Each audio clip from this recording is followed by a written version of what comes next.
اس دنیا اور دین کا کوئی تقابل نہیں ہے۔ اللہ تعالیٰ اپنے بندوں میں سے دنیا اس بندے کو بھی دیتا ہے جس سے وہ محبت کرتا ہے، اور اسے بھی دیتا ہے جس سے اللہ نفرت رکھتا ہے، لیکن دین اللہ تعالیٰ صرف اسی کو عطا کرتا ہے جس سے وہ محبت کرتا ہے۔ اللہ نے یہ دنیا سیدنا سلیمان علیہ السلام اور ذوالقرنین کو بھی عطا فرمائی، اور یہی دنیا قارون اور نمرود کو بھی دی۔ اور اگر دنیا کوئی فضیلت کا معیار ہوتی تو وہ رب ایک نبی اور ایک سرکش کو کبھی بھی برابر نہ رکھتا۔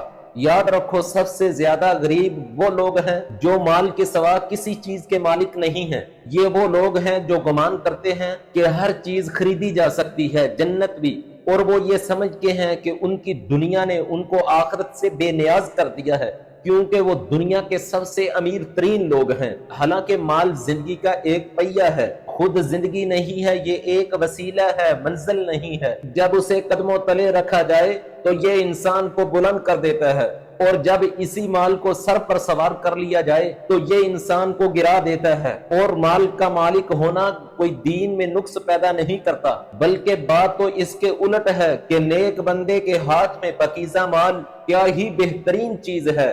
لیکن ضروری بات یہ ہے کہ مال آپ کے ہاتھ میں ہو، دل میں نہ ہو۔ مال زندگی کو زیادہ خوبصورت تو بنا دیتا ہے، لیکن زندگی کی سب سے زیادہ خوبصورت چیزیں وہ ہیں جو خریدی نہیں جا سکتی۔ مال دوا تو خرید سکتا ہے لیکن صحت نہیں خرید سکتا، بستر تو خرید سکتا ہے لیکن نیند نہیں خرید سکتا، وہ شاعری کا دیوان تو خرید سکتا ہے لیکن محبت نہیں خرید سکتا۔ مال رقاصہ تو خرید سکتا ہے لیکن محبوبہ نہیں خرید سکتا۔ مال لطیفوں کی کتاب تو خرید سکتا ہے لیکن دل سے ہنسی نکلنے والی کو نہیں خرید سکتا۔ یہ مال لائبریری تو خرید سکتا ہے لیکن شعور نہیں خرید سکتا۔ یہ مال گاڑی خرید سکتا ہے لیکن قدم نہیں خرید سکتا۔ مال عینک تو خرید سکتا ہے لیکن آنکھیں نہیں خرید سکتا۔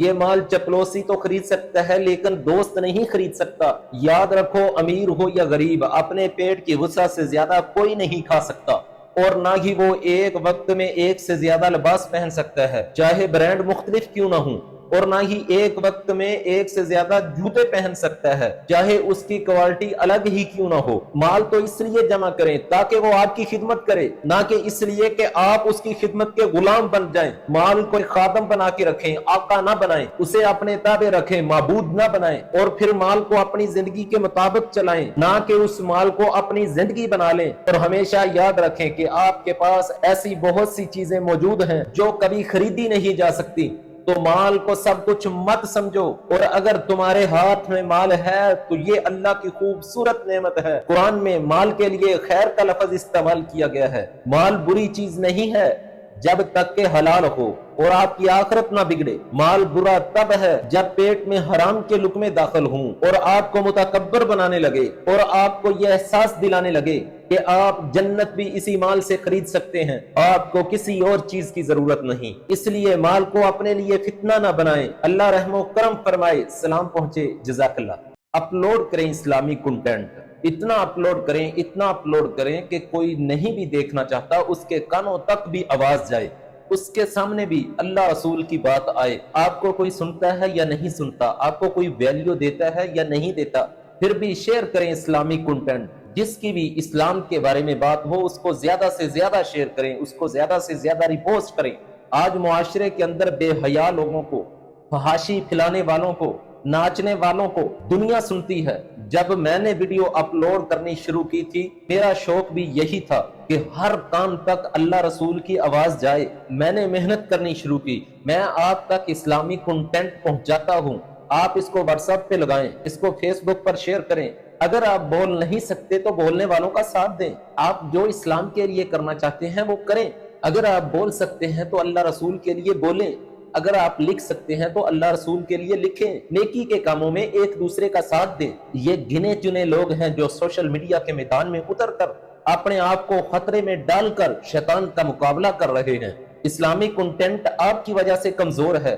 وہ لوگ جو اللہ رسول کی بات کرتے ہیں وہ اگر مایوس ہو رہے ہیں تو آپ کی وجہ سے ہو رہے ہیں، کیونکہ آپ ان کو ٹائم نہیں دے رہے، آپ ان کو ویلیو نہیں دے رہے، آپ ان کا ساتھ نہیں دے رہے، ان کی بات کو آپ لوگوں تک نہیں پہنچا رہے۔ آپ کے سامنے کوئی لیلا مجنو کی کہانی بولے، کوئی بے مقصد واہیات، کوئی جگت باز آپ کے سامنے آ جائے اور بے مقصد لغویات بکے، تنگ لباس پہن کر کوئی آپ کے سامنے ڈانس کر دے، تو آپ کی ساری انرجی ادھر وقف ہو جاتی ہے، 1 منٹ کے لیے تو ہم بھول ہی جاتے ہیں کہ ہم مسلمان ہیں۔ اس لیے مجھے آپ کا ساتھ چاہیے، جو مجھے سنتا ہے آپ میری ٹیم بنے، اللہ حامی و ناصر ہو، سلام پہنچے، جزاک اللہ۔